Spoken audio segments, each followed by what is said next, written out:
जय हिंद दोस्तों, mission defence academy के यूट्यूब चैनल पर आपका बहुत बहुत स्वागत है। और बेटा, जिन बच्चों ने अभी तक चैनल सब्सक्राइब नहीं किया है वो चैनल सब्सक्राइब करो।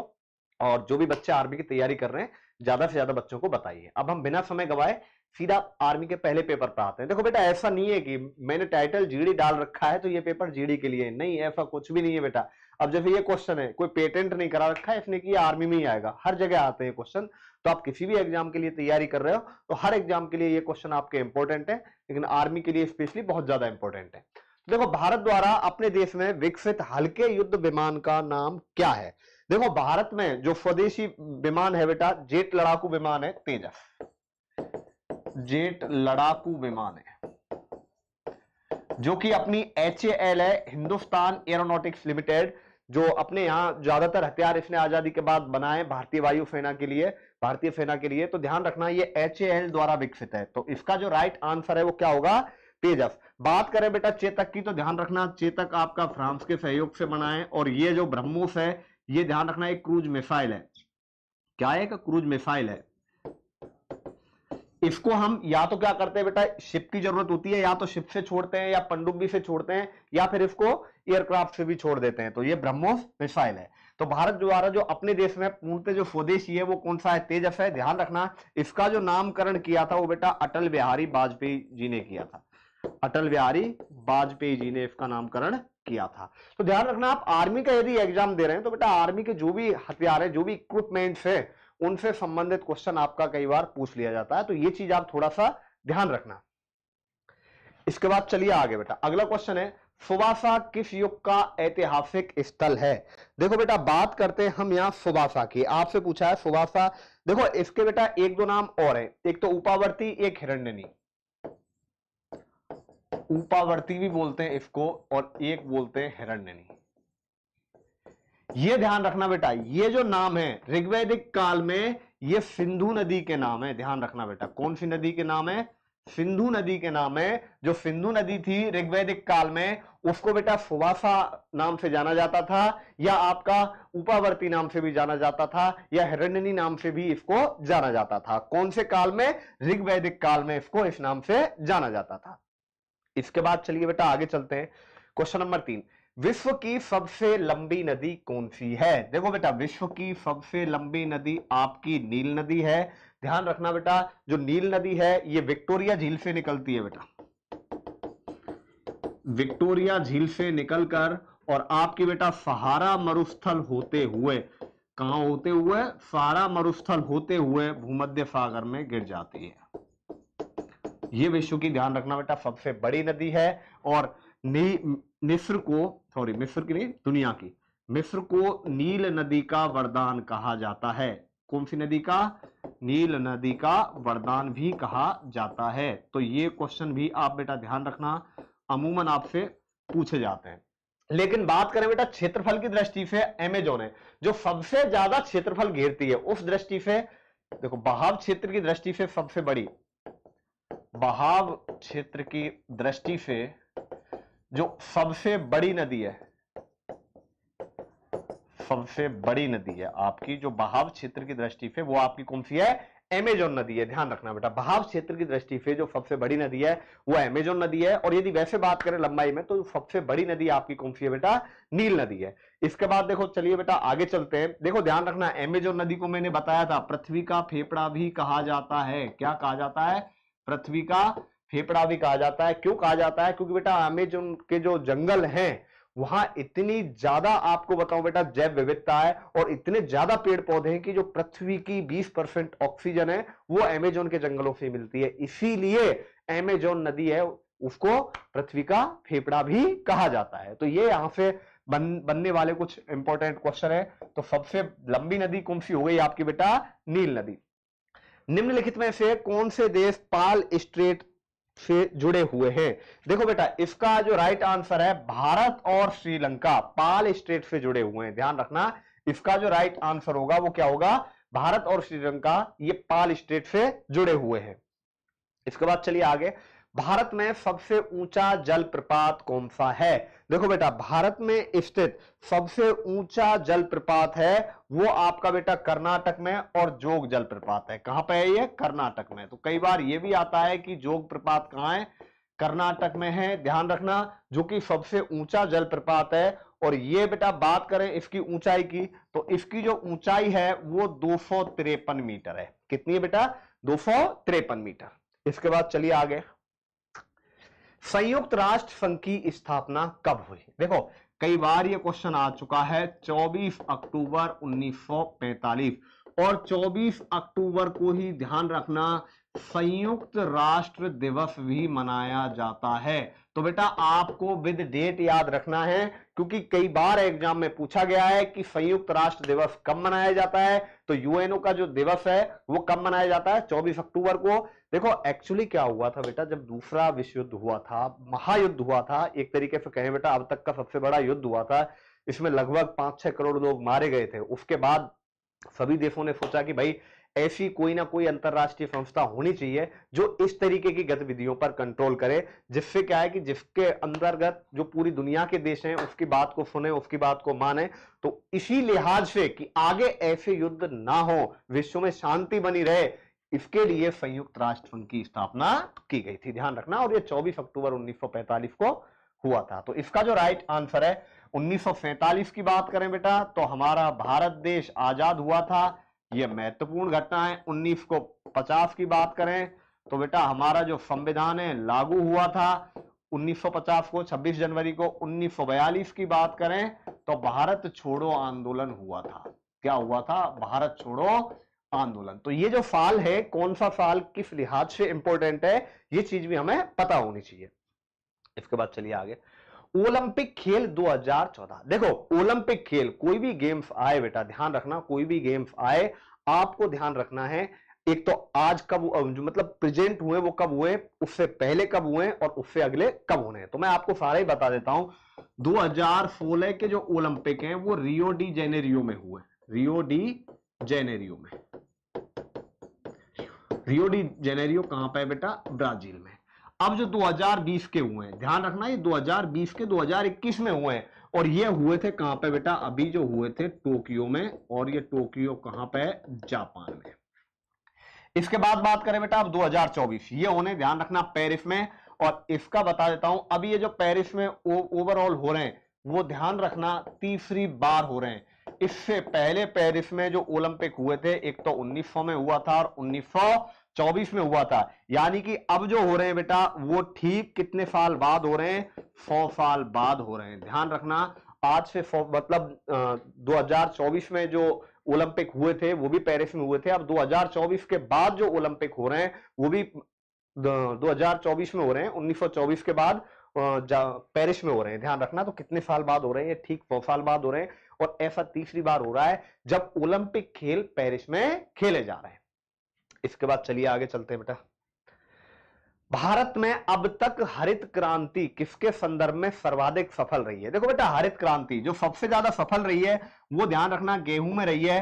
देखो गेहूं, आपका धान हो गया, और आपका बेटा बाजरा हो गया, आपका ज्वार हो गया। तो इन सब फसलों पर ध्यान रखना हरित क्रांति का प्रभाव पड़ा है। और हरित क्रांति के जनक है नॉर्मन बोरलॉग। के जनक बता देता हूं बेटा, वर्ल्ड की बात करें तो वर्ल्ड में नॉर्मन बोरलॉग इसके जनक हैं। और भारत की बात करें तो भारत में स्वामीनाथन जी हैं जो कि इसके जनक हैं। भारत के बेटा एक टाइम ऐसा था, मैं बात करूं हरित क्रांति से पहले तक का, कि भारत में अनाज नहीं होता था। आपको पता होगा कि लाल बहादुर शास्त्री जी ने भी कहा था कि भाई वीक में एक दिन आपको सबको व्रत रखना है। तो वो इसी वजह से, क्योंकि उस टाइम हमारे देश में खाद्यान्न की बहुत ज्यादा कमी थी। और आज देखो हरित क्रांति के बाद हमारे देश के सारे भंडार भरे हुए हैं, और आज इतना अनाज है कि कोई दिक्कत नहीं है। कुल मिलाकर ये है कि बहुत अच्छी कंडीशन में है। तो ध्यान रखना ये सब हरित क्रांति की वजह से ही हुआ है। इसके बाद चलिए आगे, रंग भेद शब्द किससे संबंधित है? देखो बेटा, रंग भेद आप आते हुए मतलब टाइम में देखते रहते हो, कभी अमेरिका में, कभी साउथ अफ्रीका में, कभी कहीं। ये जो रंग भेद की नीति है वो चलती रहती है, ठीक है ना। नेल्सन मंडेला हैं जो साउथ अफ्रीका के थे, बाद में वहां के राष्ट्रपति भी बने, तो उन्होंने बेटा रंग भेद की नीति का ही विरोध किया था, ध्यान रखना। तो रंग भेद की नीति किससे संबंधित है? रंग से। ध्यान रखना, जो काले और गोरे लोगों का, जो गोरे लोग हैं वो काले लोगों से नफरत करते हैं या फिर उन पर फब्दियां कसते हैं, तो ये आपकी कौन सी नीति कहलाती है? रंग भेद की नीति कहलाती है। और देखो ये कोई धार्मिक भेदभाव नहीं है, भाषाई भेदभाव भी नहीं है, राजनीतिक नहीं है, ये नस्लों में भेदभाव है। ध्यान रखना किसका है? नस्लीय भेदभाव से हम इसको जोड़ सकते हैं। ध्यान रखना, नस्लीय भेदभाव से जोड़ सकते हैं। किससे जोड़ सकते हैं बेटा इसको? हम नस्लीय भेदभाव से जोड़ सकते हैं, ध्यान रखना। मैकबेथ यह नाटक किसने लिखा? देखो बेटा मैकबेथ नाटक की बात करें, ध्यान रखना ये एक शोकांत नाटक है, शोक के ऊपर नाटक है, शोकांत नाटक है, और ये विलियम शेक्सपियर ने लिखा है। ध्यान रखना मैकबेथ की पूछे, ये एक शोकांत नाटक है जो आपके शेक्सपियर जी ने लिखा है। इसके बाद चलिए अगला क्वेश्चन, सिहावा पर्वत श्रेणी यह किस नदी का उद्गम स्थान है? सिहावा पर्वत श्रेणी पहला दिया है बेटा महानदी, तो देखो महानदी है ये आपकी बेटा सिहावा पर्वत श्रेणी से ही निकलती है, श्रेणी से निकलती है, रायपुर। कहां से? रायपुर से। ध्यान रखना। बात करें बेटा नर्मदा की, देखो नर्मदा नदी की बात करता हूं बेटा मैं, तो इसके अलावा ध्यान रखना नर्मदा, सोन और जाहिला, नर्मदा देखो ये दोनों नदी और जाहिला ये आपकी बेटा अमरकंटक से निकलती है, एमपी में। कहां पर बेटा? एमपी में। ध्यान रखना ये कहां से निकलती है? आपकी अमरकंटक से निकलती है, ध्यान रखना। और बात करें बेटा गंगा की, तो गंगा बेटा आपका गंगोत्री में एक जगह है, जो गंगोत्री हिमनद है, वहां गौमुख नाम की जगह है, वहां से आपकी जो गंगा नदी है उसका उद्गम स्थान होता है। गंगा नदी है, भागीरथी नदी भी इसको हम बोलते हैं। तो बेटा सिहावा पर्वत श्रेणी की बात करें तो इससे कौन सी नदी का उद्गम होता है? ध्यान रखना महानदी का उद्गम होता है बेटा। कौन सी नदी का उद्गम होता है? महानदी का उद्गम होता है। सबसे बड़ी मानव निर्मित झील है, देखो बेटा सबसे बड़ी लैगून पूछे,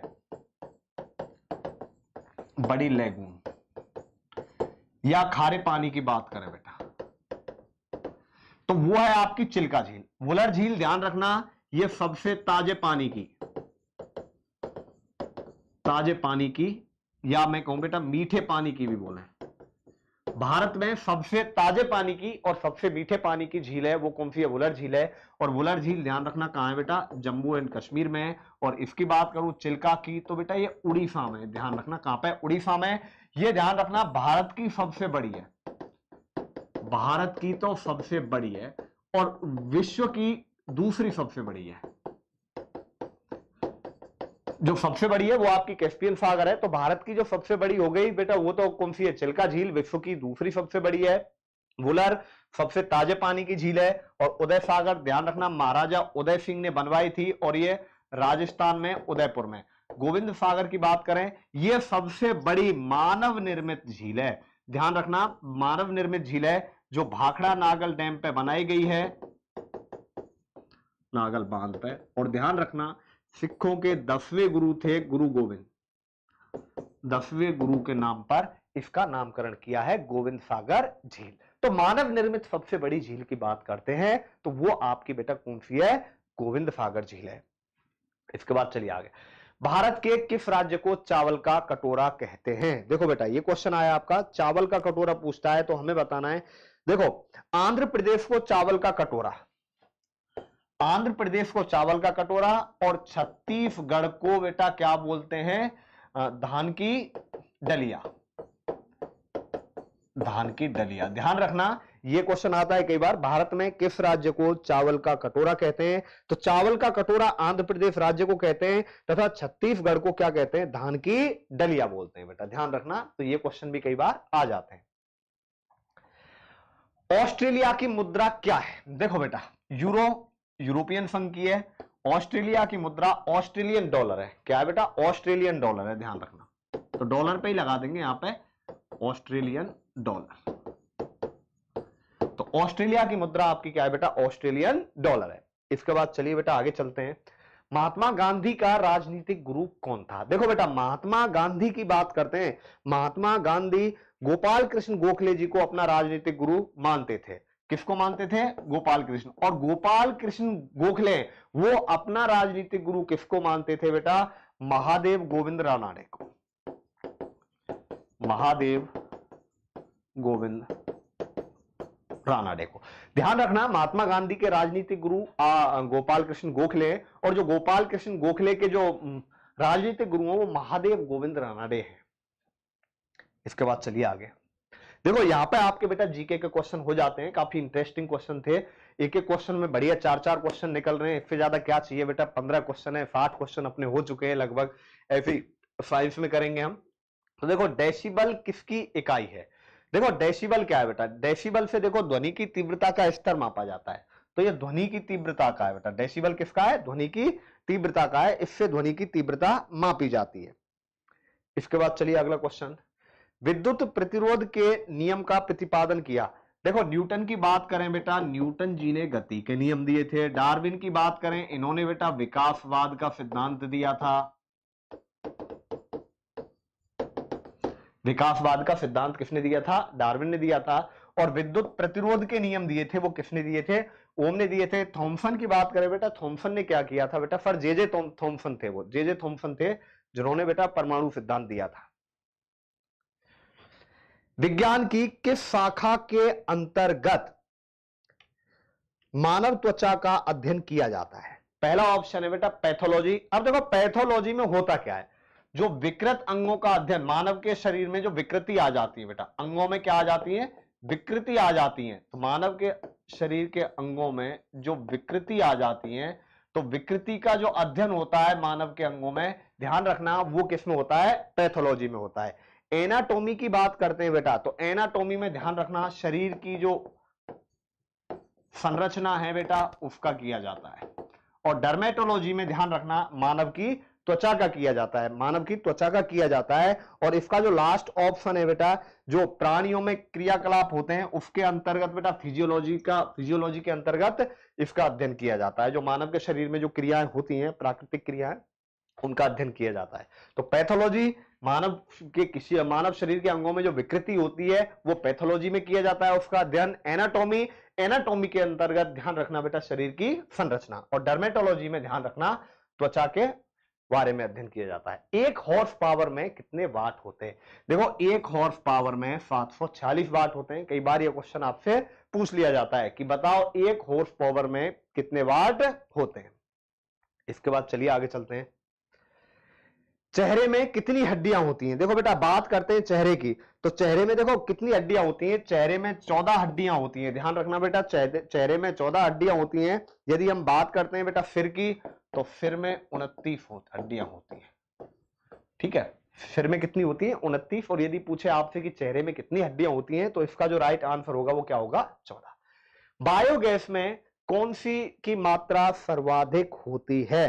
देखो बेटा बायोगैस की बात करते हैं, तो बायोगैस में देखो मेनली होता क्या है? बायोगैस में मीथेन होती है। देखो ध्यान रखना CH4 बोलते हैं। तो देखो बायोगैस में बता देता हूं, एक तो आपकी मीथेन होती है, और मीथेन के अलावा भी बेटा जो होता है इसमें गैस, वो CO2 और H2S होते हैं।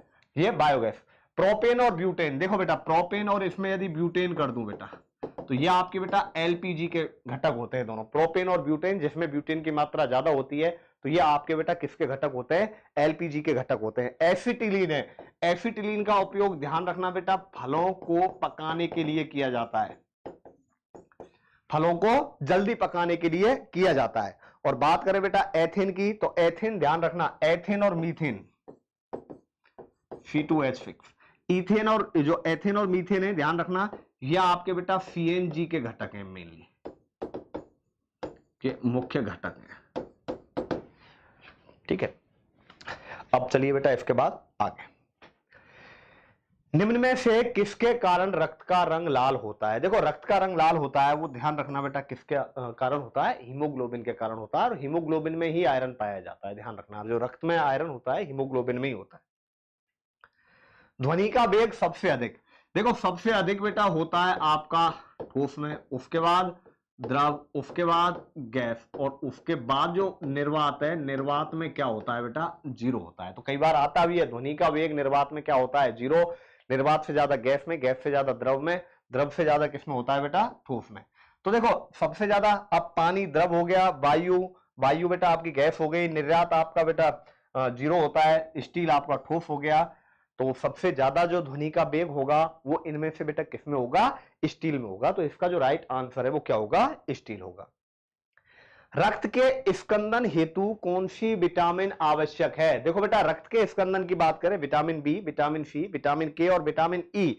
तो बेटा रक्त के स्कंदन की बात करें तो उसके लिए विटामिन के आवश्यक है। देखो बेटा विटामिन ई नपुंसकता के काम में आती है, जो नपुंसकता रोग है उसके काम में आती है। विटामिन सी में देखो बेटा, विटामिन सी की बात करें, विटामिन सी आपकी देखो नींबू हो गया, आंवला हो गया, जो खट्टे फल हैं उनमें पाई जाती है। और ध्यान रखना विटामिन सी अपनी इम्यूनिटी को बढ़ाने के लिए बहुत अच्छी मानी जाती है। और विटामिन बी की कमी से आपका बेरी बेरी रोग होता है।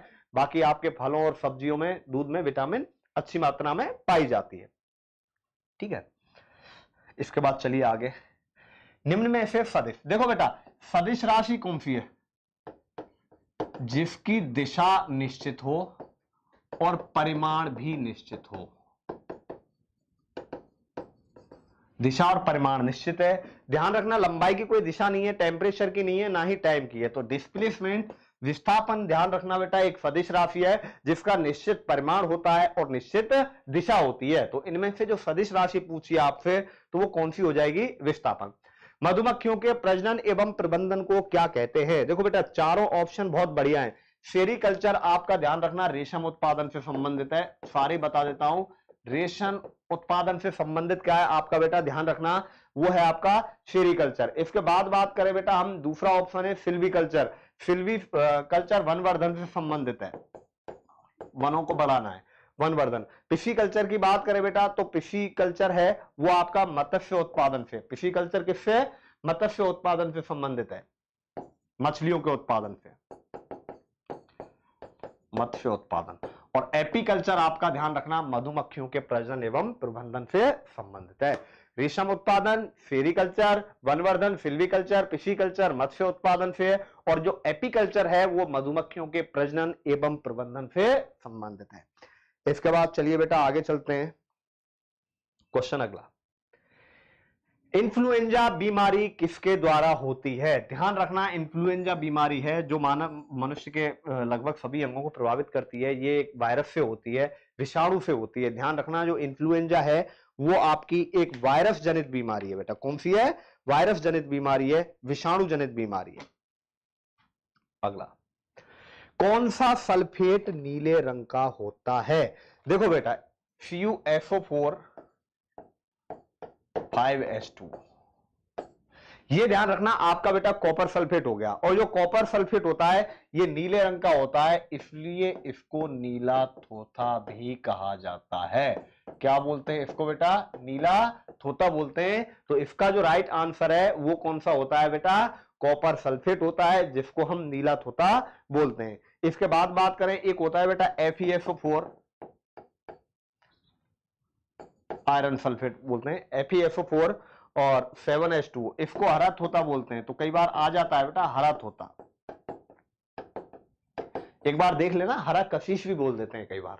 तो कई बार ये क्वेश्चन आता है बेटा कि नीला थोता कहा जाता है। तो नीला थोता क्या हो गया आपका? Copper sulphate.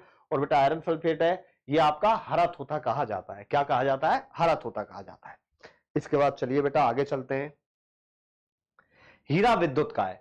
देखो बेटा ग्रेफाइट के अलावा कार्बन के अपर रूपों में जो ग्रेफाइट है ये जरूर विद्युत का चालक है, और इसके अलावा जो भी है वो सारे के सारे विद्युत के कुचालक होते हैं। ध्यान रखना हीरा है वो विद्युत का कुचालक होगा, कार्बन के अपर रूपों में ग्रेफाइट ये जो कि विद्युत का क्या है बेटा? चालक है। इसके बाद चलिए अगला क्वेश्चन। सूर्य की सतह पर हाइड्रोजन के अलावा कौन कौन से तत्व पाए जाते हैं? देखो बेटा सूर्य की बात करें तो सूर्य पर बेटा सबसे ज्यादा तो पाया जाता है हाइड्रोजन। हाइड्रोजन पाया जाता है लगभग, मैं कहूं बेटा 71% पाया जाता है। और इसके अलावा बात करूं बेटा हीलियम की, तो हीलियम पाया जाता है आपका बेटा लगभग 26.5। बाकी कितना बचा बेटा? जो भी बचा है आपका लगभग 2.5 में आपके अन्य भारी तत्व पाए जाते हैं, जैसे कि आपका लिथियम है, यूरेनियम है, यूरेनियम, ये Li और Li लिख दो, यू लिख दो। लिथियम और यूरेनियम पाए जाते हैं, बाकी जो 2.5% है भारी तत्व पाए जाते हैं। सूर्य पर बेटा सबसे पहले मैंने बताया नाभिकीय संलयन क्रिया होती है, नाभिकीय संलयन की क्रिया होती है सूर्य पर, ध्यान रखना। और नाभिकीय संलयन की क्रिया के लिए आवश्यक क्या है, हाइड्रोजन है। ध्यान रखना इसमें क्या है कि हाइड्रोजन और हीलियम है वो आपस में एक दूसरे में रूपांतरित होती रहती है। तो सूर्य की सतह पर सबसे ज्यादा हाइड्रोजन पाया जाता है, दूसरे पर क्या पाया जाता है, हीलियम। ऑप्शन के हिसाब से देखेंगे तो ऑप्शन के हिसाब से इसका जो राइट आंसर है वो क्या हो जाएगा बेटा, हीलियम हो जाएगा। तो यहां पर देखिए ये आपका जो जीके वाला पोर्शन है और जीएस वाला पोर्शन है वो आपका कंप्लीट हो जाता है। अब इसके बाद हम बिना समय गवाए चलते हैं बेटा जो भी अगला पोर्शन है आपका मैथमेटिक्स का, उधर की तरफ। अब देखो बेटा ये आ गया 5 की पावर 8 गुणा में 5 की पावर 2 की पावर 5 बटे में 5 की पावर 24। देखो क्या करेंगे, 5 की पावर तो 8 है, गुणा में 5 की पावर, अब देखो इनका गुणा हो जाएगा, 5 दूनी कितना हो गया 10 बटे में 5 की पावर 24। तो बेटा ये हो गया 5 की पावर, ये जुड़ जाएंगे, 10 और 8 कितना हो गया 18 बटे 5 की पावर 24।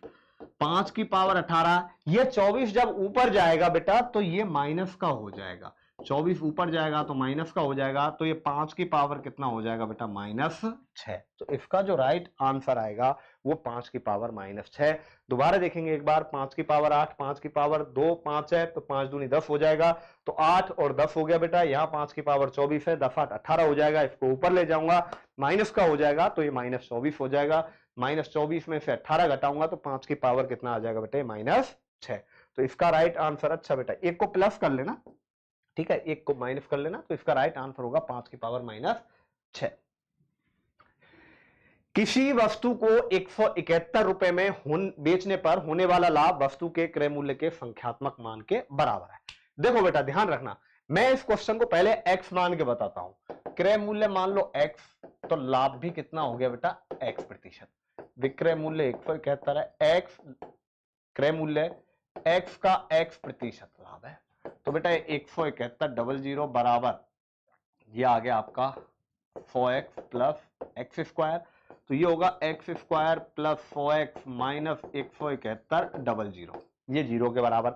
अब इसके ऐसे फैक्टर करो, जोड़ने घटाने पर कितना है बेटा -171 और जोड़ने घटाने पर 100 आए, गुणा करने पर -171 100 आए, तो इसके फैक्टर होंगे बेटा x square plus 190x minus 90x 19 number 171 minus 171 बराबर 0। तो x कॉमन आ गया, x प्लस 190 और यहां पे कॉमन आएगा आपका कितना बेटा -90 कॉमन आएगा, और ये होगा बेटा x प्लस 190।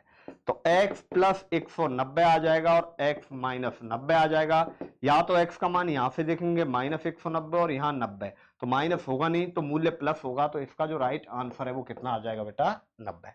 एक तरीका तो ये हो गया, लेकिन हमें इस तरीके से नहीं करना है, मैंने आपको पहले ही बता दिया है कि हमें क्वेश्चन को x मान के नहीं करना है, डायरेक्ट ऑप्शन से करने हैं। यानी कि मतलब समझो 70 में खरीदा है तो लाभ 70% होगा, जैसे कि मान लो 70 में तो खरीदा है, लाभ है तो प्लस कितना 70 का 70% बटा में 100।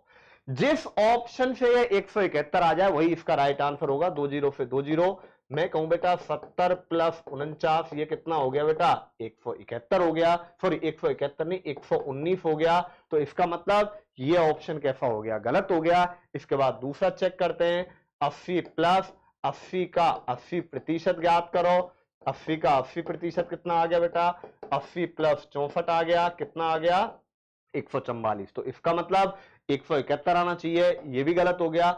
90 देखते हैं बेटा, 90 प्लस 90 गुणा 90 बटा में कितना आ गया बेटा 100, 2 0 से 2 0, 90 प्लस 81 कितना आ जाएगा बेटा 171 आ जाएगा, तो इसका जो राइट आंसर आ जाएगा वो क्या आ जाएगा 90 आ जाएगा। ध्यान रखना ऑप्शन 8 बहुत बढ़िया विधि है, यदि हानि की बात करता तो यहां पे बेटा हम क्या कर देते, घटा देते बजाय जोड़ने के। तो ध्यान रखना लाभ की बात करें जोड़ देना है, हानि की बात करें हमें क्या कर देना है बेटा घटा देना है। राम की आय 15,000 से 18,000 हो गई, तो कितने प्रतिशत वृद्धि हुई। अब एक बात बताओ बेटा, वृद्धि कितनी हुई है, 3,000 रुपए की वृद्धि हुई है, और ये 3,000 रुपए की जो वृद्धि हुई है वो कितने पे हुई है बेटा 15,000 पे हुई है, कितने पे हुई है 15,000 पे हुई है। प्रतिशत ज्ञात करना है तो गुणा में 100 का हो जाएगा, सीधा सा है बेटा। तो कितनी बार कट गया ये? 5 बार कट गया। 5 से कितनी बार कट गया? 20 बार कट गया। तो इसका जो राइट आंसर आ जाएगा वो कितना आ जाएगा? 20% आ जाएगा। इसके बाद चलिए बेटा अगला क्वेश्चन। 5% वार्षिक साधारण ब्याज की दर से कितने समय में 500 रुपए का विप्रधन 600 रुपए हो जाएगा? देखो बेटा समय ज्ञात करना है। ब्याज कितना लगा आपके पास? 100 रुपए। मूलधन क्या है बेटा? 500। दर क्या है? रेट क्या है बेटा आपके पास? 5%। तो देखो फॉर्मूला होता है साधारण ब्याज का मूलधन गुणा दर गुणा समय बटा में 100, या फिर बोल देता हूं बेटा पीआरटी बटा 100। बात एक ही है बेटा, पीआरटी बटा 100। अब ब्याज कितना है आपके पास बेटा? एक बात बताओ, 100 रुपए का। मूलधन कितना है आपके पास? 5000। मूलधन कितना है बेटा? आप देखो 500 रुपए, सॉरी 5000 नहीं है, 500 रुपए। दर कितनी है आपके पास बेटा? 5 है। और समय टी मान लिया और 100। तो टी बराबर निकालना है बेटा 100 गुणा में 100 हो जाएगा ये इधर, और यहां पे कितना आ जाएगा बेटा? 500 गुणा में 5। 2 जीरो से 2 जीरो, और 25 से कितनी बार आ गया? 4 वर्ष आ गया। तो इसका जो राइट आंसर आ जाएगा वो कितने वर्ष आ जाएगा बेटा? 4 वर्ष इसका राइट आंसर आ जाएगा। इसके बाद चलिए आगे। देखो इसमें x का मान ज्ञात करना है। 7x प्लस 3 बटा 2 बराबर 2x प्लस 4। तो इसमें हमें x का मान ज्ञात करना है। तो देखो कैसे ज्ञात करेंगे। 7x प्लस 3 बराबर 2 दूनी 4x प्लस 4 दूनी 8। अब यहां पे क्या करना है बेटा? इधर देखो 7x माइनस 4x बराबर 8 माइनस 3। तो 7x में से 4x गए तो कितने बचे? 3x बराबर 8 में से 3 गए तो 5। तो x बराबर 5 बट्टा कितना आ गया? 3 आ जाएगा। तो इसका जो राइट आंसर है वो बेटा क्या आ जाएगा? 5/3 इज द राइट आंसर इसका एकदम। इसके बाद चलिए बेटा आगे चलते हैं। tan 45 का मान ज्ञात कीजिए। देखो बेटा tan 45 का जो मान है वो कितना होता है? ध्यान रखना 1 होता है। cot 45 का मान भी 1 होता है। नहीं तो तरीका क्या है? आप tan 45 का निकालो बेटा sin 45 बटा में cos 45 कर दो। sin 45 का मान 1/√2, cos 45 का मान 1/√2 होता है। तो आप बेटा केवल साइन के रख लो, बाकी आपको मैंने पूरी जो टेबल है उसका तरीका बता दिया है। आपको साइन के भी याद नहीं रखने, मैंने आपको बेटा पूरा टेबल का तरीका बता दिया है कि टेबल हमें किस तरीके से बनानी है। फिर भी यदि आपको नहीं बनाना आ रही, वैसे बहुत इजी तरीका है जो मैंने आपको बताया, फिर भी उसके अलावा बेटा यदि नहीं बना पा रहे हो तो साइन के याद रख लो। बाकी के कैसे ज्ञात करने वो चीज मैंने आपको अच्छे तरीके से क्लास में समझा दिया है। बेसिकली बहुत ज्यादा इंपॉर्टेंट है, टेबल से क्वेश्चन आता है बेटा, बहुत ज्यादा संभावना है। एक वृत्त का जो क्षेत्रफल है वो 154 वर्ग सेंटीमीटर है। इधर देखो, एक वर्ग का क्षेत्रफल है, वृत्त का क्षेत्रफल। वृत्त का क्षेत्रफल पाई आर स्क्वायर बराबर 154। तो आर स्क्वायर बराबर 154 बटा पाई, या 154 बटा पाई का मान 22/7। 7 आ जाएगा गुणा में 154 गुणा 7 बटा 22 से 7 बार। तो आर स्क्वायर बराबर 7 कितना हो गया बेटा? 49 हो गया। तो आर का मान कितना आ जाएगा? 7 आ जाएगा। तो इसका जो राइट आंसर है वो क्या आ जाएगा बेटा? 7 मीटर आ जाएगा। 7 मीटर नहीं, यहां वर्ग सेंटीमीटर है तो 7 सेंटीमीटर कर लेना, ये यूनिट है वो सही कर लेना बेटा। निम्न श्रेणी को पूरा कीजिए। देखो बेटा 1 2 4, अच्छा यहां 1 लिखा, 2 का वर्ग, 3 का वर्ग, 4 का वर्ग, 5 का वर्ग, कितना आ जाएगा बेटा? 25 आ जाएगा। तो इसका जो राइट आंसर है वो कितना आ जाएगा? 25 आ जाएगा। कौन सी संख्या का 1/3 करने पर 35? x का 1/3 करने पर 35 प्राप्त होंगे। तो x बराबर 35 गुणा 3 कितना हो गया बेटा? 105। तो इसका जो राइट आंसर है वो कितना आ जाएगा? 105। नहीं तो आप बेटा गुणा करके देख लो कि भाई इसमें 1/3 का गुणा कर लो, इसमें भी कर लो, इसमें भी कर लो। जिसमें 1/3 का गुणा करने पर आपको 35 प्राप्त हो जाए वही इसका क्या हो जाएगा? राइट आंसर हो जाएगा बेटा। इसके बाद चलिए आगे। दो वृत्तों की त्रिज्याओं का अनुपात 2:3 है तो उनके क्षेत्रफलों का अनुपात। देखो बेटा R1 अनुपात R2 है 2:3। 2 अनुपात क्या है बेटा? 3। R1 और R2 का, उनके क्षेत्रफलों का अनुपात। पहले का क्षेत्रफल पाई R1 स्क्वायर, दूसरे का क्षेत्रफल पाई R2 स्क्वायर। पाई से पाई, R1 की जगह रखो बेटा 2 का स्क्वायर, R2 की जगह रखो 3 का स्क्वायर। तो R1 स्क्वायर बटा R2 स्क्वायर कितना आ जाएगा? 4:9। तो इसका जो राइट आंसर है वो क्या आ जाएगा बेटा? 4:9। तो ध्यान रखना है इसका जो राइट आंसर आएगा वो क्या आ जाएगा बेटा, 4:9 आ जाएगा। शंकु के आयतन का, देखो बेटा शंकु का पहले देखो सारी बता देता हूं। शंकु का वक्र पृष्ठ की बात करें बेटा, वक्र पृष्ठ देखो ये आपका बेटा शंकु होता है, कोण। ये आपका बेटा क्या होता है, शंकु होता है। ये तिर्यक ऊंचाई l, ये ऊंचाई h, और ये एक सेंटर को यहां पे मिला दें, ये क्या हो जाएगी इसकी त्रिज्या। तो वक्र पृष्ठ की बात करें, देखो ये वाला भाग है, ये होता है बेटा पाई आर एल। पूरे की बात करें ये प्लस ये, तो संपूर्ण जो पृष्ठ हो जाता है बेटा वो आ जाता है आपका, संपूर्ण पृष्ठ हो जाता है पाई आर और एल प्लस आर, और इसका जो आयतन है वो होता है बेटा 1/3 pi R square H. Pi R square H बेलन का होता है। ध्यान रखना शंकु का जो आयतन है बेलन का 1/3 होता है। कारण क्या है, कारण यह है कि हम सेम आधार के शंकु और बेलन लेते हैं, तो बेलनाकार बर्तन को भरने के लिए हमें 3 शंक्वाकार बर्तनों की आवश्यकता होती है।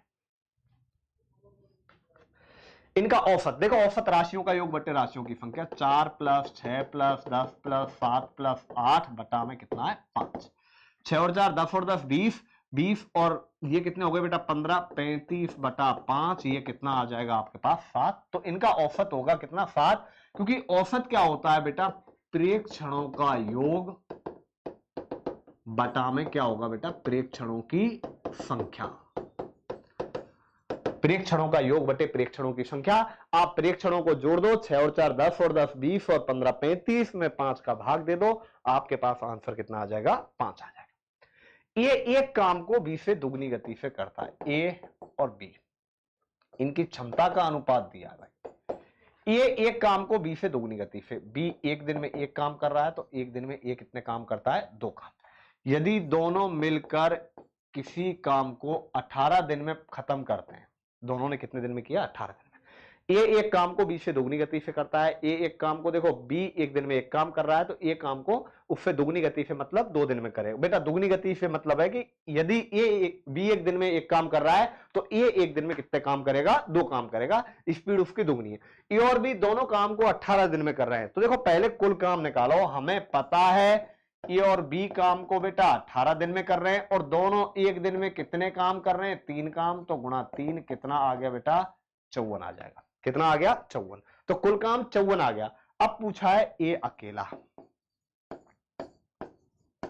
ए अकेला 54 काम करने हैं और ये एक दिन में कितने काम कर रहा है बेटा 2, तो 54 काम कितने दिन में करेगा 27 दिन में करेगा। कितने दिन में 27 दिन में। तो इसका जो राइट आंसर है वो कितना है 27 दिन आ जाएगा बेटा। यदि बी का पूछता तो 1 का भाग दे देते, आंसर कितना आ जाता आपका 54 दिन। इसके बाद चलिए आगे। 180 मीटर लंबी रेलगाड़ी 90 किलोमीटर प्रति घंटे की चाल से 320 मीटर लंबे प्लेटफॉर्म को कितने समय में पार करेगी। अब समय बराबर होता है बेटा दूरी बटा चाल। चाल देखो दूरी आपके पास मीटर में 180 और 320। जब कोई भी रेलगाड़ी किसी पुल को, किसी प्लेटफॉर्म को अथवा किसी दूसरी रेलगाड़ी को पार करती है तो उस कंडीशन में रेलगाड़ी के द्वारा तय की गई दूरी दोनों की दूरी के बराबर होती है। अब यहां पे जो कुल दूरी आ जाएगी तो बेटा उसको हम जोड़ देंगे। 180 मीटर लंबी रेल है और 320 मीटर लंबा प्लेटफॉर्म है, ठीक है। इसके बाद हम बात करें बेटा चाल। देखो 90 किलोमीटर प्रति घंटा है, ये मीटर है। अब किलोमीटर प्रति घंटे को हमें मीटर पर सेकंड में बदलना है तो गुणा 5/18 का मैं कई बार बता चुका हूं। जब हमें किलोमीटर प्रति घंटे को मीटर पर सेकंड में बदलना है तो गुणा 5/18 का, और जब उल्टा करना है तो गुणा 18/5 का। 18 पंजे 90, 5 पंजे कितना आ गया बेटा 25 आ गया। तो इसमें भाग कितने का दे देंगे बेटा 25 का। तो ये 180 और 320 आ जाएगा आपका, मेरे हिसाब से 500 आ गया जोड़ने पे बेटा ये, और 25 का भाग देंगे तो कितना आ जाएगा आपका 20 सेकंड आंसर आ जाएगा। तो इसका जो राइट आंसर है वो कितना आ जाएगा बेटा 20 सेकंड। तो यहां पे ध्यान रखना मीटर, हमें रेलगाड़ी की जो लेंथ है और उसकी लेंथ है दोनों की जोड़ देनी है, वो मीटर में आएगी 500 मीटर, चाल किलोमीटर प्रति घंटे में। तो फर्स्ट ऑफ ऑल हमें इसको भी कन्वर्ट करना है मीटर पर सेकंड में, और इसको मीटर पर सेकंड में कन्वर्ट करेंगे 25 आ जाएगा, और 25 का इसमें क्या कर देंगे भाग दे देंगे। देखो बेटा ये क्वेश्चन वापस से रिपीट हो गया है। राम की आय 15,000 से 18,000 हो गई, 3,000 की वृद्धि हो गई, 15,000 पे हो गई, प्रतिशत ज्ञात करना है तो 100। ठीक है, ये दोबारा आ गया ये क्वेश्चन, कोई दिक्कत नहीं है। तो इसका जो राइट आंसर है वो कितना आ जाएगा 20% आ जाएगा। दोबारा देख लेते हैं इसको। निम्नलिखित शब्दों को सार्थक क्रम में लिखो। देखो बेटा, सबसे पहले क्या होता है, बीज। बीज को बोएंगे तो क्या आएगा बेटा, पौधा। और फिर पौधे से क्या मिलेगी हमें बेटा, लकड़ी। और लकड़ी से क्या बनेगी, कुर्सी। तो इसका जो सार्थक क्रम सी आ गया, फिर डी आ गया, फिर ए आ गया, फिर बी आ गया। तो देख लेना बेटा, ये आपका सार्थक क्रम हो जाएगा। निम्न में से भिन्न को छांटिए। देखो बेटा, ये जो दिए गए हैं आपको देखना है भिन्न। टका, टका ध्यान रखना कहां की मुद्रा है, बांग्लादेश की मुद्रा है। यहां देखो आपकी जो बेटा जनरल नॉलेज है, हालांकि ये मुद्रा नहीं है, पैसा है, भारत में है, भारत की मुद्रा वैसे रुपया है। रियाल की बात करें बेटा, तो रियाल भी आपकी ध्यान रखना ओमान की मुद्रा है। देखो एक तरीके से मैं कहूं, ये सारी की सारी मुद्राएं हैं, लेकिन ग्राम की बात करें तो ग्राम मुद्रा नहीं है, ये आपका बेटा वजन के काम में आता है, वजन को मेजर करने के काम में आता है, ग्राम, किलोग्राम। तो इसका मतलब जो अन्य से भिन्न हो गया वो क्या हो गया, ग्राम हो जाएगा। आशीष एक लाइन में आगे से, देखो आशीष आगे से 12वां और पीछे से भी 12वां। तो अब हमें क्या करना है, टोटल कुल व्यक्ति बताने, तो ध्यान रखना कुल व्यक्ति होंगे, आगे और पीछे दोनों का जोड़ दो। आगे और पीछे से 12वां है, ध्यान रखना। तो और इसमें से -1 कर दो, 24 - 1 कितना आ जाएगा बेटा, 23। क्योंकि इधर से भी काउंटिंग 12, इधर से भी काउंटिंग 12, तो 11 इधर होंगे, 11 इधर होंगे, 11 और 11 22, और एक ये हो गया, तो कितना हो गया बेटा, ये 23 हो जाएगा। तो इसका जो राइट आंसर है वो कितना आ जाएगा बेटा, 23 आ जाएगा। तो इसका मतलब इसका जो राइट आंसर है वो 23 है। इसके बाद चलिए अगला, निम्न श्रेणी को पूरा कीजिए। देखो 114, 1 को 2 कर दिया, 1 को 2 कर दिया, 4 को 5, 2 को 3, 2 को 3, 5 को 6, 3 को 4, 3 को 4, 6 को 7, आगे 4 को 5 कर दो, 4 को 5 कर दो, 7 को 8 कर दो। तो इसका मतलब 558 इसका क्या हो जाएगा बेटा, राइट आंसर हो जाएगा। तो इसका जो राइट आंसर है वो क्या आ जाएगा, 558 आ जाएगा। इसके बाद चलिए आगे चलते हैं। A B Z, B C Y, D C X. देखो ए बी सी डी आ गया आगे, बी सी डी ई आ जाएगा आगे, जेड वाई एक्स। अब एक्स से पहले क्या आएगा बेटा, यू वी डब्ल्यू एक्स। तो इससे पहले क्या आ जाएगा बेटा, डब्ल्यू आ जाएगा, ध्यान रखना, डब्ल्यू एक्स वाई जेड। तो डी ई डब्ल्यू आ जाएगा। तो यहां पे हमें क्या करना है बेटा, पहले एक एक कम कर रहे हैं दोनों में, एक एक बढ़ा रहे हैं दोनों में, और लास्ट में हम क्या कर रहे हैं बेटा, एक कम करते जा रहे हैं। तो यहां पर देखिए ये आपका पेपर हो चुका है पूरा। कमेंट बॉक्स में जरूर बताइएगा कि आपके कितने क्वेश्चन सही हैं, कितने क्वेश्चन गलत हैं। कोई भी क्वेश्चन में आपको डाउट लगता है तो वो भी आप एक बार कमेंट सेक्शन में बता दीजिए। मैंने आपको बता दिया बेटा, एक 50 पेपर होने के बाद कंप्लीट वीडियो लेके आऊंगा, जिसमें आपको बताऊंगा जिन जिन क्वेश्चन में आपको लगता है कि सर हमें इन क्वेश्चन में प्रॉब्लम है, मिस्टेक्स है, तो वो सारे क्वेश्चन वहां पे मैं एक बार डिस्कस करूंगा।